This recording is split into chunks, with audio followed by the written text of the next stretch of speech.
friends. Ayan. Oh, ang ganda-ganda mga bato na yan. Iba-iba ang kulay, malalaki, iba ang guhit, iba ang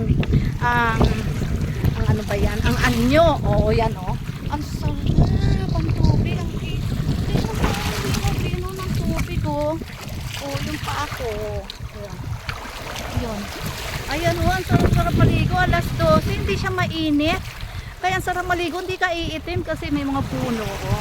Umaano ng init. Sarap oh. Alam nyo ba, hindi siya buhangin, bato.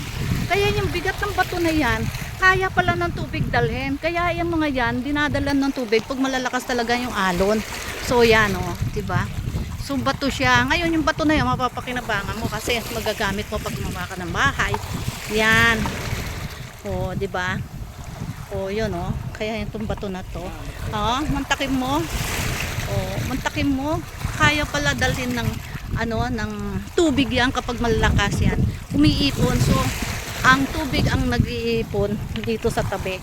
Inaanod niya yung mga ayan, yung mga bato na yan. Kaya, ayan. Ang bato! Ayan. Ayan. Okay, mga friends. Ito yung lugar na to, Lubu. Lubu, Batangas. Hindi ko alam yung pronounce eh. Lubu. Lubu. Ayan, Lubu, Batangas. Ayan, yung bahay daw doon, yung white na yon, bahay daw na isang artista yon.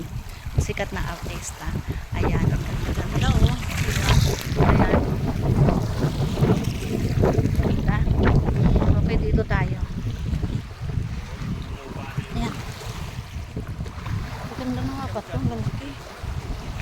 Hindi naman siya masakit kasi makinis eh. Makinis yung mga bato. Ayan. Ayan o, linaw-linaw. Sarap-sarap maligo. Kung may dala lang kami, maliligo ako dyan. Ako.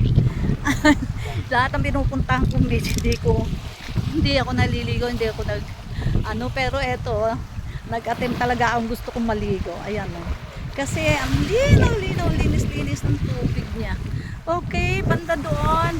Yung isang island doon sa dulo, Puerto Galera na yon. Tapos Mindoro. Ayan. Ganda-ganda. Okay, ligo tayo dito susunod. Bye.